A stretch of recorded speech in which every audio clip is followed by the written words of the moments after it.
देवेंद्र जी। राधे राधे। राधे राधे महाराज जी। गुरु जी, क्या मैं जब अकेले कोई धार्मिक कार्य या यात्रा करता हूँ ड्यूटी के दौरान, तो क्या उसमें मुझे ये कहना क्या चाह रहे हैं कि इनकी पत्नी कहती है कि मुझे साथ नहीं लेके जाओगे तो तुम्हें फल नहीं मिलेगा, ऐसा? नहीं इसका रे, भाव पत्नी को तो फल मिलेगा ही, और आपको भी फल। किसका है? हाँ, तो उसको तो फल मिलेगा, वो जाए या ना जाए। अगर वो साथ लिवा जाते हो तो बहुत बढ़िया बात है। अगर आपको छुट्टी मिले हो, आप किसी तीर्थ यात्रा या कहीं जाए, तो हम प्रार्थना करते हैं आप उसको जरूर ले जाइए। फल वल की बात के लिए नहीं, वो आपकी अर्धांगिनी है, वैसे ही आपसे दूर रहती है। तो कम से कम जब कभी ऐसा अवसर मिले, अगर उसे साथ आप दर्शन के लिए ले जाएंगे, उसको सुख मिलेगा, उसको आपके सानिध्य का सुख मिलेगा। और फल की बात तो जो आप करेंगे, आपने पाणी ग्रहण लिया है, वो अर्धांगिनी आधे फल का अधिकारी अपने आप है। वो अगर जाए रुचि तो अच्छी बात, और ना भी जाए तो उसे आधा फल मिलेगा। तो आपको फल तो मिलेगा ही, पर अर्धांगिनी वो उसको जरूर मिलेगा। मेरा इसी से इनके प्रश्न से जुड़ा हुआ था। जी जी। मुझे ऐसा लगता है कि पत्नी के कर्म से आदमी ठीक रास्ते पर आ जाता है, ठीक रहता है। दोनों का देखो, पहिया दोनों जो गाड़ी के हैं वो अपना अपना अधिकार सही रखते हैं। अगर एक भी पहिया छोटा बड़ा हो जाए तो हमें लगता है गाड़ी का बैलेंस बिगड़ जाएगा। पति और पत्नी दोनों का योग गृहस्थी चलाने में बहुत जोर का है। कभी कभी ऐसा होता है कि पति की स्वाभाविक प्रवृत्तियां सांसारिक होती हैं, पत्नी भक्तिमान होती है, तो उसके प्रभाव से पति सुधर जाता है। कभी कभी ऐसा होता है पत्नी की प्रवृत्तियां सांसारिक होती हैं, पति भक्त होता है, तो उसके स्वभाव से सुधर जाता है। दोनों एक दूसरे के पूरक हैं। ऐसा कभी नहीं पाया गया कि एक ही दूसरे की पूरक हुई, दूसरा एक की पूरक नहीं हुआ, ऐसा नहीं है। दोनों एक दूसरे के पूरक है। क्योंकि सृष्टि में जब आप देखेंगे तो बहुत से ऐसे लोग मिलेंगे जिनकी पत्नी का स्वभाव पति के स्वभाव से बदला है। कई ऐसी पत्नियां हैं जो अपने बिगड़ैल पतियों के व्यसन आदि छुड़वाकर उनको भक्ति मार्ग में बढ़ाया। तो हमें लगता है दोनों पूरक हैं, दोनों एक दूसरे के पूरक है।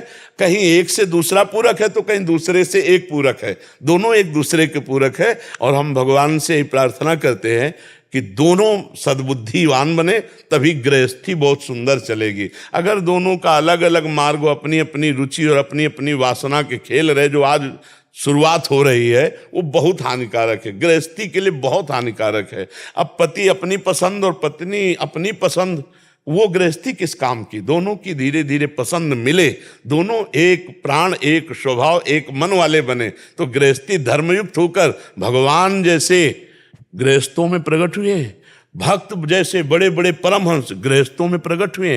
वो गृहस्थी धन्य है जिनके यहाँ भगवत भक्ति हो रही है, जिनके यहाँ महाभागवत संतजन पधारते हैं, चाहे पुत्र रूप में या अतिथि रूप में। जीवन धन्य है उनका। और वो गृहस्थी क्या कि घर गए और कलह अशांति शुरू, वो तो नरक समझो गृहस्थी। और आजकल के जो बच्चे हैं वो इसी स्वभाव से युक्त हो रहे हैं। जो गर्लफ्रेंड बॉयफ्रेंड ब्रेकअप और फिर दूसरा बॉयफ्रेंड गर्लफ्रेंड, इनके स्वभाव क्या होंगे? बहुत चंचल, इंद्रियों के बहुत गलत संस्कार पड़ रहे हैं। ऐसे ही अलग अलग ये गंदे बेविचार करने वाली प्रवृत्ति पति पत्नी में आसक्ति नहीं हो पाएगी, उनका जीवन बड़ा खतरनाक होगा। तो इसलिए हमें लगता है हमारी समाज में ये जो बाहरी दोष आ गए हैं, बाहर के विलासिता के, ये लिव इन रिलेशन, ये जैसे बहुत गंदे आचरण वाली बातें हैं। पहले होता था कि माता पिता बच्ची को पवित्र बच्चे को ब्याह संस्कार पाणी ग्रहण, वो आजीवन निर्वाह करते थे। एक दूसरे की कमियों को समाहित करके सहन करके आजीवन निर्वाह करते थे। यहाँ तो लव मैरिज होता है, अगले महीने में या साल में वो हो गया डिवोर्स।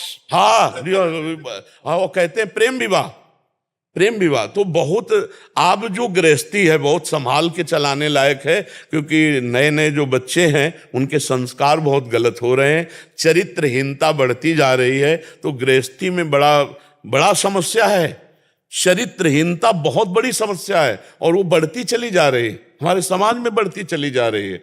ये मतलब कभी कभी हम इस बात से बहुत दुखी होते हैं कि हमारे समाज में चरित्रहीनता बढ़ती चली जा रही है। एक उसमें हमने पढ़ा था, हमें ज़्यादा अंग्रेजी तो आती नहीं, उसमें पढ़ा था कि अगर रुपया चला गया तो कुछ नहीं गया।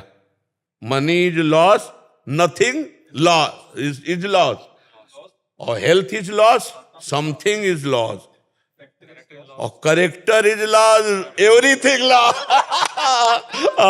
अगर चरित्र चला गया और आज की समाज की सोच उल्टा चलो, आज प्रधानता रुपए की है, चरित्र की नहीं रह गई है, रुपए की प्रधानता है। इसीलिए हमारे जो पवित्र आचरण हो, ये जो आज नए बच्चों में बिगड़ेलपन आ रहा है वो इसी से आ रहा है। हमें भगवान से प्रार्थना और समाज से प्रार्थना है कि माता पिता सुधरें, अपने बच्चों को सुधारें, क्योंकि ये किसी की गृहस्थी बनेंगे जाके, ये हमारे भारत के भविष्य हैं। इन्हीं से संतानें होंगी जो हमारे देश के रक्षक बनेंगे। तो बहुत पवित्र भाव हो, बहुत जीवन पवित्र हो तो पूरा आनंद में जीवन जाता है। गृहस्थी में बड़ा आनंद में जीवन जाता है। कुछ भगवान का नाम जप कर लिया, आतिथ्य सेवा कर ली, संत महात्माओं की सेवा कर ली, साल 6 महीना में तीर्थ याटन कर लिया, और पवित्र परिवार, 2-4 बच्चे हैं, परिवार का पोषण, राष्ट्र का पोषण करने के लिए उनको पढ़ा लिखा कर उनके कार्य में नियुक्त कर दिया, और आखिरी जीवन भजन करके भगवान को प्राप्त हुई। गृहस्थी बहुत बढ़िया जीवन।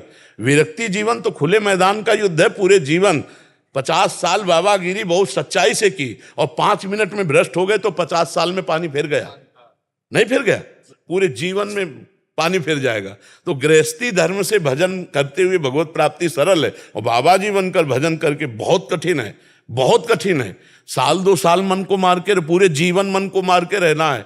कोई मनोरंजन संसार का नहीं है, कोई अपना नहीं, भगवान के सिवा कोई अपना नहीं। कैसा है जीवन? वो तो मतलब जब प्रकाश होता है तो आप लोगों को लगता है कि यार क्या मस्ती है बाबागिरी। पीछे का जीवन देखो, बाबा जी का जो जीवन असलियत में व्यतीत होता है वो जीवन बिल्कुल तलवार की धार का होता है। 1 मिनट चूक हो गई तो पूरा जीवन बर्बाद हो गया। ये खेल है बाबागिरी।